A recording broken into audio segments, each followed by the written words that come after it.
The death toll right now at 53, but that is expected to rise as search and rescue operations continue after that devastation strikes. We're learning more about the response of the State Department of Defense. And joining us now, we have Jeff Hickman, Director of Public Affairs for the State of Hawaii's Department of Defense. And Jeff, already such an unfortunate situation, of course, 53 people dead, the death toll expected to rise. Can you tell us a little bit more about the response from the Department of Defense, how it differs from yesterday through today? Oh, thank you very much for having me. Oh, yes, absolutely. For the State of Hawaii Department of Defense, we're helping Maui out in 3 different ways. We have helicopters doing fire suppression, and the difference from today, just from yesterday, is they're able to get started earlier and do more runs because the winds have died down, much less in the past 2 days. And so right now they're saying about 80% of the fire is contained. They're working with the Maui Fire Department on dropping water buckets. The helicopter, I'm looking at my phone, it just landed a little while ago, so I'll get some stats coming up and release some footage of that. But they've done a great job. We also have a search and rescue team that's assisting the first responders, and that's going to be a long-term mission. And that's going to be the toughest one because it's that group that might find, remains of loved ones from that community in that Lahaina town that is devastated. And the last mission that we have assisting Maui as the State of Hawaii DoD is Hawaii National Guard has provided soldiers and airmen to assist with traffic control. And you hear that and you think, okay, that's no big deal. But what these guys are doing is securing the areas that have been destroyed because the process to clean it up is going to take months. And so they're actually protecting that area.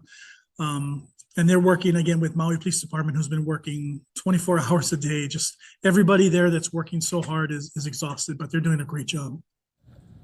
Definitely, Jeff. And I know that multiple fires are burning. Where do we stand when it comes to containment? Out of the 3 fires, they said it's about 80% contained. So that's a great number to hear. The firefighters are actually getting a hold of it, and as of now, Lahaina town is still smoldering, but the Kula and the upcountry near Kihei side, the east side of Maui, they're still brush fires, but it's not threatening any homes at this time. So we're in a way better place than we were yesterday morning. So Jeff, you're stationed in Hawaii right now. Can you tell me a little bit more of the reaction from the community? What have you seen on the ground? Are people anxious? Is there some relief in sight? Do you feel that they're supported?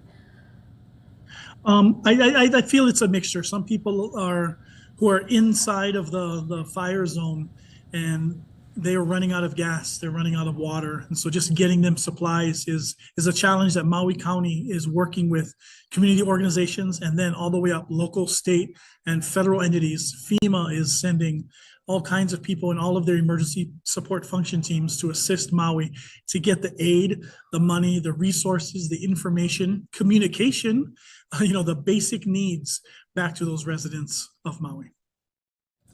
Have you seen any miraculous moments? For example, I know that right now we're working to rescue people. Have any of the people from the Department of Defense come up, let's say a family at the last second, or any kind of situation like that? You know what? I haven't heard of the direct human surprises that they might have had, but one that will probably shine way into the future is the survival of the banyan tree that's in Lahaina. It's the largest in the world, and if you've ever been a tourist to Lahaina, you know that tree. It's right there next to the school and next to the Whalers Village, right near the main part of the town, and the tree has been singed. And I think I saw that arborists are going to check it out tomorrow to check the status of that tree. But if that tree survives, that'll show the true heart of the Lahaina community. And it's the largest in the world. It's really big. I grew up on Maui, and so I swung on some of those vines. So that tree really means a lot to the community. And I think if that survives, that would be a beacon of hope. Jeff, I'm glad that you brought up this tree. I've read a lot of reports of how special this tree is to that community, and particularly you told me growing up in Maui, you used to swing on its vines. We're still trying to figure out the status of what that tree is looking like right now. But can you tell me a little bit more about the historical significance and maybe some other historical significance when it has to do with the town of Lahaina? Because I know a lot of tourists go there, but it means a lot to the residents who already live there. Oh yeah, it's a bragging point. Lahaina is a very small town. It's a tight knit community, and even if those who grew up there, I'm Facebook friends with an older gentleman who grew up there, and all his family is out of there. He hasn't been back there in years, but Lahaina has a big place in his heart. I mean, you're proud to come from Lahaina. It's a country town, and that tree being the largest in the world. When I was growing up, my mom taught at that school that burned down right next to the tree. Third elementary school. All the kids under that tree after school, shade, swinging on the vines, hanging out, and the pride knowing that they have the largest tree in the world. Tourists coming to see it, the pictures that are taken. I can't imagine how many proposals and first dates were under that tree. And it's a big part of the town. And I think the town's going to come together, and it's actually going to help pull them out of the ashes. I'm glad that you can give us some context as to the significance of this area. For so many people that haven't visited and are pretty detached from Hawaii, I mean, it's not part of the mainland of the U.S., so that was great that you can provide that to us. Let's go back to the response, though. The immediate need of the people, any concerns that you guys have, what are people needing right now? Any critical resources that you guys are having a hard time finding, for example? Well, one of the things we want to do is we want to protect the resources that we have and make sure that it goes to the residents and homeless people who are affected by the fire. So what we're trying to do is we're trying to get, it sounds rude, but we're trying to get the tourists out. And so they're displaced, their vacation is over. So their hotel is gone. Some of them lost everything in the fire as well. And so we're trying to get them out of Lahaina, either to a different part of Maui, to continue their vacation or to go on home. We're taking some people and putting them on the island of Oahu. The Hawaii Tourism Authority and a lot of the state agencies are getting those families and visitors into the convention center as they wait out their time before they head home. So getting people out of the affected area and taking care of the residents and taking them out of that area, putting them into shelters, and making sure the resources stay there. So one thing that Hawaii has is a lot of aloha. And so Maui County is being overwhelmed by the resources, people dropping off food and blankets and supplies, clothes, anything they can donate. And Maui County is taking care of it. They're disseminating as much as they can, but the love from around the nation is actually overwhelming. I've gotten calls and emails from surgeons, from doctors, from people who just see your newscast and say, I want to help in some way. They'll Google my name and contact me within 5 minutes of the newscast. And we're able to share what they have and their aloha as well. So coming together during this very stressful time, it's something that the aloha spirit shows. And that's almost a silver lining during such a devastating time, right? That so many people do rally around those that are going through such a difficult time, such a stressful situation, and they're still here to help. Let's say that there are some people that are still stranded, they don't know what to do right now, and they're watching our programming. Any message that you would like to relay to them? Yes, definitely try to get the word out that you're there. I think radios, a lot of people are using CBs or walkie-talkies just to communicate in that area. Is make sure you let loved ones know that you're doing okay and that you're there.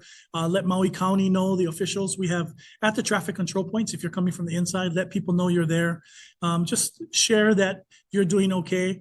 I guess another big thing to consider is safety. Do what you got to do to stay alive.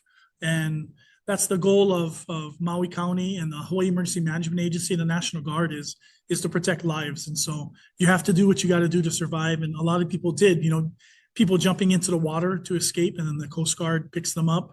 They had to do what they had to do. And so that's what I would tell people now is just stick it out, be tough, but survive. And as you had mentioned previously, and we've been talking about it, it's a big tourist attraction, and a lot of people head to Hawaii. Anything that you'd like to specifically let tourists know during this time that maybe would alleviate all the stress right now? Yeah, and the governor has said it is, I guess, don't come to Maui at this time. It's not a good time to visit Maui. And if you're at one of the town hotels, they're even crowded because they're assisting with the residents there. So Maui is a limited resource island, and right now they have a lot to take care of. They have this gigantic beast of a mission, a process to go through to heal and to grow back.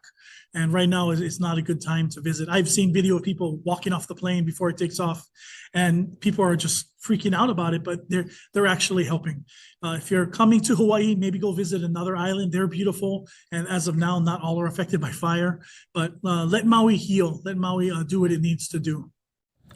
Jeff Hickman, Director of Public Affairs, State of Hawaii's Department of Defense, we appreciate you taking the time to sit with us at Live Now from Fox. We know that you have a lot of work to do on the ground, so good luck, stay safe out there, and we look forward to connecting with you in the coming days.